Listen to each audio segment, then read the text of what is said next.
Si papá lee ese libro, se sentirá muy humillado. No lo leerá.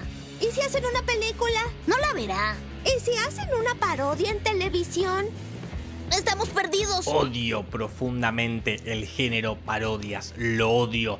Encima, en los últimos años, estas películas se reprodujeron como conejos, y todas películas malas. Pero hubo una bonita época en donde esto no era así. Una película parodia no solo era buena, sino que era muy pero muy graciosa. Y en este video voy a intentar explicar qué pasó entre una cosa y la otra. Por eso hoy, entre los resumos y lo más, la evolución del cine parodia. Para hablar de este género tengo que empezar por el final, el momento en el que el género se saturó. Welcome.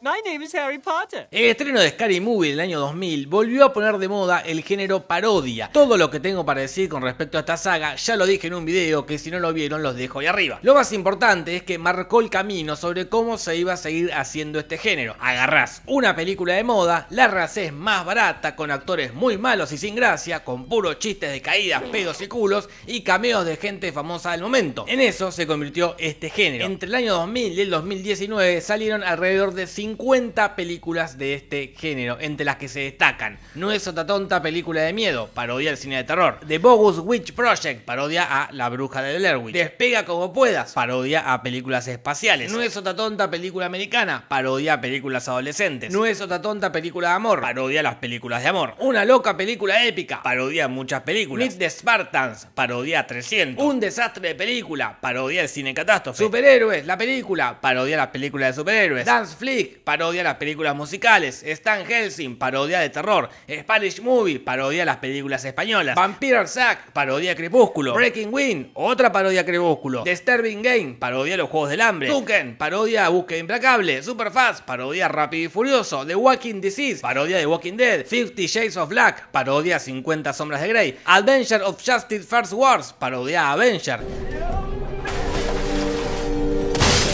Nos saturaron de películas parodia. Dentro de todo este grupo de comedias hay una que es la peor de todas. Pero antes de hablar de esa, les voy a hablar de cómo fue evolucionando este subgénero. Y para eso voy a ir muy atrás en la historia, específicamente a 1948, con Abbott y Costello. Y sé que no es muy común hablar de Abbott y Costello en YouTube, así que por favor ténganme paciencia y no me dejen solo. Y una buena forma de no dejarme solo es metiéndole una buena me gusta del video y una buena suscribida al canal, y siguiéndome en Twitter, que tengo Twitter, y en Instagram, que tenga Instagram. Háganlo por mí, que me tuve que fumar todas estas mierdas.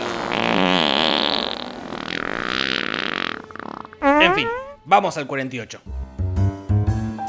Sí. ¿Quién está en primera? Sí. ¿Cómo se llama? ¿Quién? El de primera base. ¿Quién? ¿La primera base? ¿Quién? El de primera base.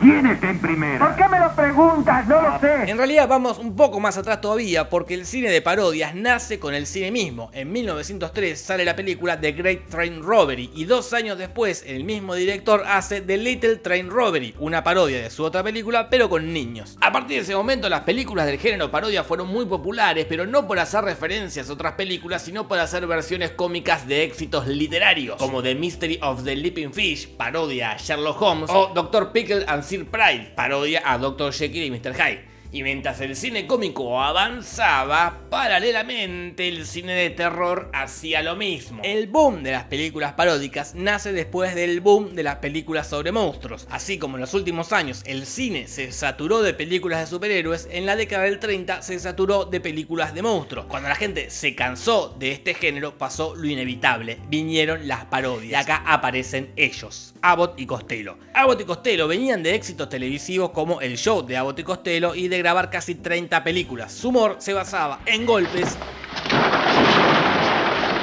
y en juegos de palabra. Go ahead and back up. Beg your pardon? Back up. Back up. Go ahead.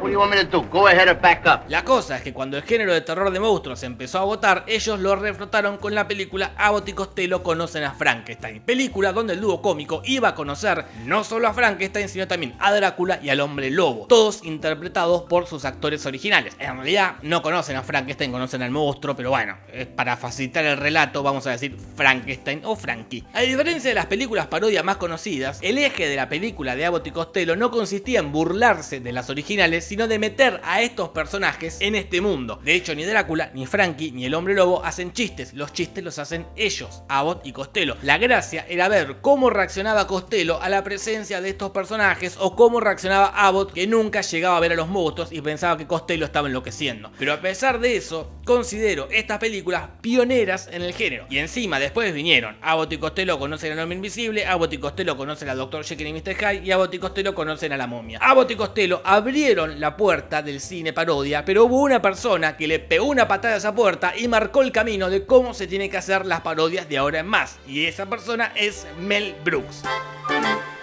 Perhaps I could help you with that hump. What hump?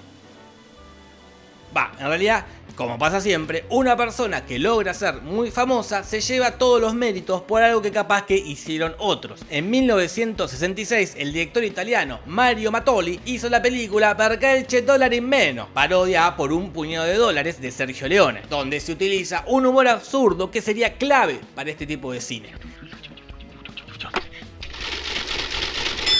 12.600. En 1967 sale Casino Royale, una adaptación cómica de la primera novela de James Bond. Mientras tanto, Mel Brooks ya venía haciendo películas y guionando capítulos del Superagente 86, una serie parodia a las series de espías con algo de humor absurdo. Con toda esta información, en 1974 Mel Brooks hace El joven Frankenstein, su primer película paródica, que era parodia a la película de Frankenstein de 1930. Are there any questions before we proceed? I have one question, Dr. Frankenstein. That's Frankenstein. O sea, sí, Mel Brooks no fue ni en pedo el primero, pero sí el más famoso y el que siguió incursionando en este subgénero.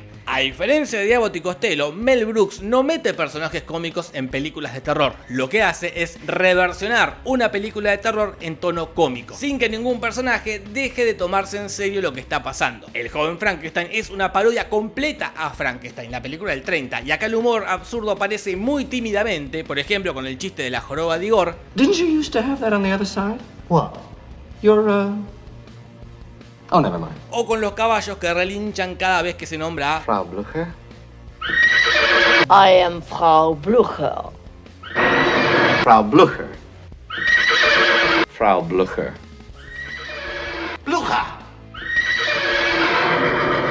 A diferencia de las películas que mencioné antes, El joven Frankenstein es una buena película. No se hizo para aprovecharse de la moda de Frankenstein, básicamente porque habían pasado más de 40 años de su estreno, sino por el amor a esa película y por el amor de Mel Brooks a la comedia. Después de esa siguió haciendo películas parodia donde poco a poco reforzaba ese estilo de humor. En el 76 hizo Silent Movie, una parodia de cine mudo. En el 77 hizo Máxima Ansiedad, una parodia a varias películas de Hitchcock. Y en el 87 hizo Spaceballs, una parodia a Star Wars. En todas ellas empieza a reforzarse un recurso que es clave para este tipo de cine: romper la cuarta pared. Pero ya para esta altura había aparecido un trío de directores que toman todo lo que propuso Mel Brooks y le suman su propia impronta para hacer el cine parodia definitivo, lo que para mí son las mejores películas de este subgénero y las mejores comedias en general. Cuenta la leyenda que este trío, David Zucker, Jim Abrahams y Jerry Zucker, estaban viendo la película Zero Hour y les parecía tan mala y tan absurda que empezaron a hacer chistes sobre la película. Ahí se dieron cuenta que todos esos chistes podían servir para un guión de su primer película paródica y así nació Airplane o Aterriza como puedas o ¿Y dónde está el piloto? Acá predomina el humor absurdo o también llamado humor surrealista porque hay chistes que desafían cualquier tipo de lógica, como gente que se suicida sin consecuencias, un muñeco inflable con piloto automático o un personaje que dice tener problemas con la bebida porque en realidad no sabe tomar.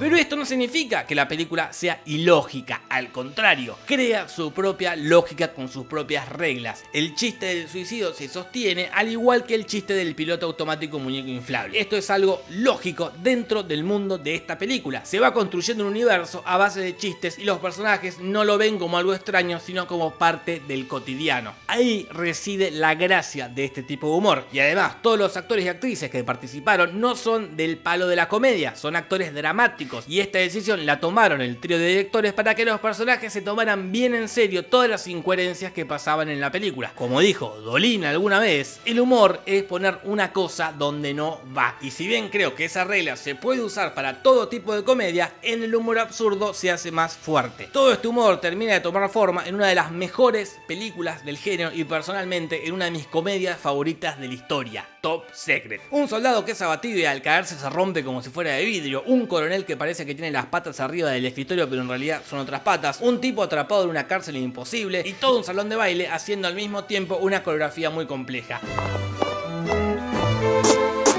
Más o menos así es el humor de esta magnánima película que pone a otro nivel este subgénero. Al ver esta película de nuevo me pregunté en qué momento las películas parodia pasaron de ser esto a solo chistes de pedos, caídas y tetas. No vi en ninguna película de este siglo escenas tan complejas como los números musicales de Val Kilmer, o la escena filmada al revés, o la pelea abajo del agua. Esta escena es increíble y no tiene CGI, fue todo filmado abajo del agua. Acá hay un amor por el cine y por la comedia que estas películas nunca llegaron a tener. Acá había una preocupación por hacer una buena comedia, mientras que acá hay una preocupación por hacerla rápido antes de que lo parodiado pase de moda. Lamentablemente, Top Secret fue un fracaso en taquilla. Según los directores, fue porque en Airplane copiaron y pegaron el guión del original, por eso la película tenía una estructura sólida y los personajes un arco argumental. Estos errores los solucionaron en su siguiente trilogía, la madre de las películas de parodias, La pistola desnuda, protagonizada por el Al Pacino del cine de parodias, Leslie Nielsen. I'm Lieutenant Frank Drebin, Police Squad. Leslie se hizo famoso en el ambiente de la comedia por la estrategia del trío Sass de contratar actores dramáticos. Hasta la década del 70, él era medianamente conocido por participar en dramas hasta que fue contratado para hacer una pequeña participación en Airplane. Ahí, tanto él como el mundo descubrieron su talento para hacer reír. A diferencia de otros actores cómicos del momento como Eddie Murphy o Jim Carrey, que todo lo hacen exacerbado y para afuera, la comedia de Leslie Nielsen es minimalista y para adentro. Esa es la gracia de este hombre. Después de Airplane, los hermanos Sass hicieron una serie de televisión llamada Police Squad, protagonizada por Leslie y donde se parodiaban las series de policías. Duró solamente 6 capítulos y después la cancelaron, porque en esa época las series de televisión no eran como ahora, eran algo para pasar el rato, para ver, reírte un poco, levantarte en el medio a mear o limpiar la casa. Era un entretenimiento que no requería el 100% de tu atención, y Police Squad tenía un humor muy visual y un chiste atrás de otro y cosas que pasaban en simultáneo. Si no tenías los ojos pegados a la pantalla, no te ibas a reír, y por eso la serie fracasó, pero volvió en forma de película y en una de las comedias más recordadas de la historia. Si bien no es mi favorita, es la favorita de la gente. Top Secret tiene un estilo de humor que no es para cualquiera, es bastante absurdo y no todo el mundo le gusta. La pistola desnuda es una buena mezcla de todos los tipos de chistes que fueron apareciendo a lo largo de la historia del cine parodia. Chistes absurdos, juegos de palabra, humor físico y humor sexual. Ah, y pedos. Obviamente pedos. No es mi favorita, pero creo que La pistola desnuda 1 es la película perfecta del género parodia. Con La pistola desnuda, el cine parodia llegó al punto más alto, y si llegó al punto más alto, lo que sigue es la inevitable caída.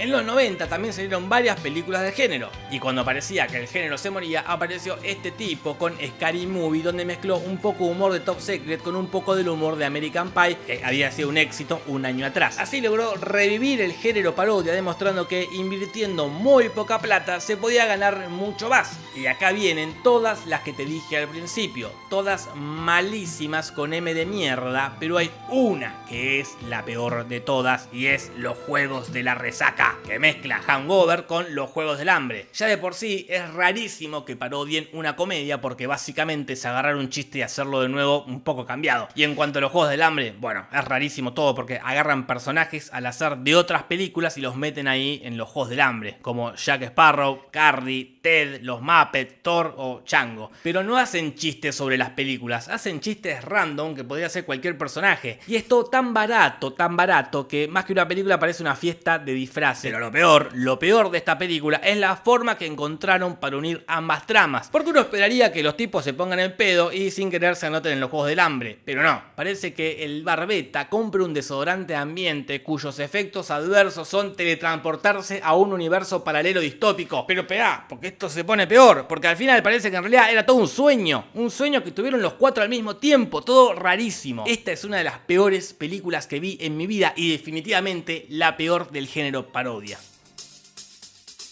Dentro de todo este mar de caca se pueden encontrar películas buenas como la trilogía de Cornetto o las películas de Michael Showalter y David Wayne o las de Lego. Pero lo cierto es que el género ya fue, cumplió su ciclo, ya no quedan más chistes por hacer, ya no quedan más pedos por tirarse. Supongo que tendrían que evolucionar en hacer lo contrario, en vez de hacer versiones cómicas de dramas, hacer dramas de versiones cómicas, como el drama de 2 hombres con retraso que se ven involucrados en negocios mafiosos, o el drama de un niño que se queda solo en su casa y tiene que enfrentarse a 2 malandrines. No sé, la tiro. De todas formas, no hay nada más subjetivo que el humor y capaz que a alguien le causa gracia esto y le parece una mierda esto otro. Qué sé yo. Yo ya hablé mucho, así que quiero que ahora hablen ustedes y me digan qué opinión tienen sobre este género, qué les parecen las parodias, cuál es para ustedes la mejor película parodia y por qué Top Secret. Y después de comentar, me gustear y suscribirse, véanse otros videos que dejo por acá y después háganle caso a mi tía Marta.